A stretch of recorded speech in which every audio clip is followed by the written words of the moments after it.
పేరు మేరీపాల్ పద్మావతి దేవి. మేడం ఎలా ఉండబోతుంది? ఇంకో 65 రోజుల్లో ఎలక్షన్స్ రాబోతున్నాయి కదా, ఎలా ఉండబోతుంది అంటారు? ఎలా ఉంటుంది? జగన్ గారే వస్తారు మళ్ళీ. జగన్ గారే వస్తారా?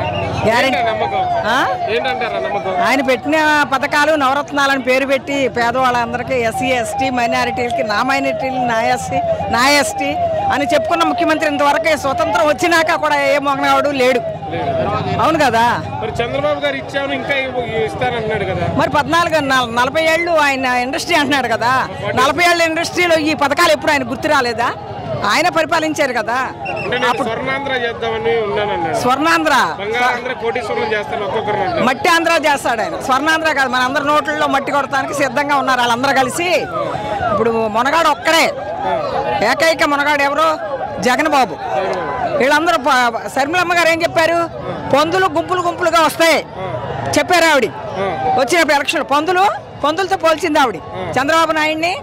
ఈ ప్రతిపక్షాల వాళ్ళందరూ పందుల గుంపు అని శర్మిలమ్మ గారు నేను ఒకే స్టేజ్ మీద మీటింగ్ చెప్పాం. అప్పుడు చెప్పారు ఆవిడ పందులతో పోల్చింది జగన్ బాబుని. సింహం, పులి, ఏకైక మునగాడు. స్వతంత్రం వచ్చినాక ఏ సీఎం కొడుకు కూడా ఎక్కడ తిరగల. 3 మంది సీఎంలు చేశారు. రాజులు చేయలేదు, రెడ్లు చౌదరీస్ 3 మంది చేశారు. ఎవరి కొడుకైనా బయటకు వచ్చారా అని చెప్పగలిగిన సామర్థ్యం ఉన్నవాడు మునగాడు జగన్ బాబే. ఇప్పుడు నాకు మీకు మంచి జరిగితే మాకు ఓటేయండి అంటున్నాడు. ఏ సీఎం అన్న చెప్పాడు అలాగా? చంద్రబాబు నాయుడు గారు చెప్పారు. ఆయన కూడా పరిపాలించారు. ఒక్కసారి గెలిపించుకోండి, నేను కోటీశ్వరం చేస్తాను అంటారు. ఒకసారి ఏంటి, నువ్వు 14 ఏళ్ళు నువ్వు పరిపాలించావు, మరి అప్పుడు ఎందుకు చేయలేదు? నువ్వు పథకాలన్నీ ఎన్ని అప్పుడు గుర్తు రాలేదా? ఇప్పుడు నీ కొడుకుని సీఎం చేయాలని నువ్వు ఎన్నో రకాలుగా ఎత్తుగళ్ళు వేసి అక్కడ రేవంత్ రెడ్డి దగ్గరికి వెళ్ళి పక్క రాష్ట్రానికి కూడా వెళ్ళి నువ్వు రాజకీయాలు చేసి అక్కడ గెలిపించి ఈ కుటుంబంలో చిచ్చు పెట్టి మళ్ళీ ఇక్కడ చిచ్చు పెడతాక చూస్తున్నా అందరిని పోగేసుకుని ఒక్కసారైనా గెలవాలని మళ్ళీ సీఎం అవ్వాలని ఆయన కోరిక. పవన్ కళ్యాణ్ గారు కూడా కలిసి వస్తున్నారు ఆయనతో పాటు. చంద్రబాబు, పవన్ కళ్యాణ్, అసలు ఆయన సీటే గెలవలేదు పవన్ కళ్యాణ్. ఆయనే ఎమ్మెల్యే అవ్వాలి ఇంతవరకే. పార్టీ పెట్టినాక ఒక్క సీట్ కూడా రాలి ఆయనకి. ఇంకా ఆయన చేయగలుగుతాడు మన రాష్ట్రానికి వచ్చి? ఎవరికేం చేయాలి? ఎన్ని పార్టీలు వచ్చినా, ఎన్ని పందులు గుంపులు వచ్చినా, నక్కలు వచ్చినా, కుక్కలు వచ్చినా ఏమి ఎవరిని జగన్ బాబుని ఏమి చేయలేవు. మనమే జగన్ బాబుకి బలం. ఇక్కడ ప్రతి ఓటర్ ఒక జగన్ బాబు లాగా ప్రతిఘటించి జగన్ బాబుని గెలిపించుకుంటాం. సీఎం కంపల్సరీగా ఆయన 100% ఆయనే సీఎం.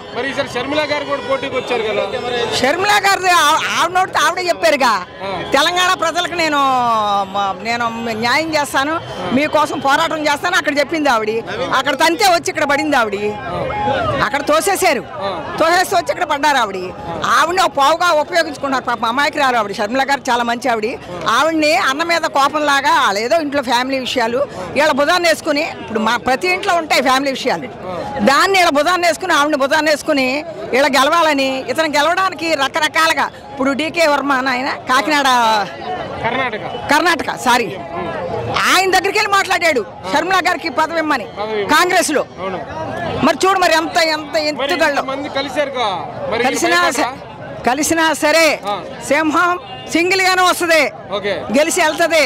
దమ్మున్న మగోడు ఏ సీఎం కొడుకు కూడా ఇంతవరకే రాష్ట్రానికి వచ్చి తిరిగి మళ్ళీ ముఖ్యమంత్రి అయ్యాడా? జైలు పెడితే పారిపోతారు. 16 నెలలు జైలు చేసి వచ్చి కూడా చేశాడా లేదా? ఆయన ముఖ్యమంత్రి చేశాడు. ఆయన 16 నెలలు జైలు పెట్టారు, మళ్ళీ పారిపోతారు. కొంతమంది పారిపోతారు. ఆయన పారిపోలేదు. ఆయన గోడ కొట్టిన బంతిలాగా తిరిగి వచ్చాడు. మాట తప్పడు, మానవం తిప్పన వీరుడు, మాట తప్పనోడు, భయం లేనోడు, జంకు లేనోడు, జగమొండి. ఎంత కొడితే అంత పగిలేస్తుంది ఆయన. ఎంతమంది వచ్చి చేసినా ఆయన ఎవ్వరు కూడా ఏమి మళ్ళీ 100% ఆయనే ముఖ్యమంత్రి అవుతాడు. 175కి 175 సీట్లు వస్తాయి. ఎంపీ సీట్లు 25 వస్తాయి.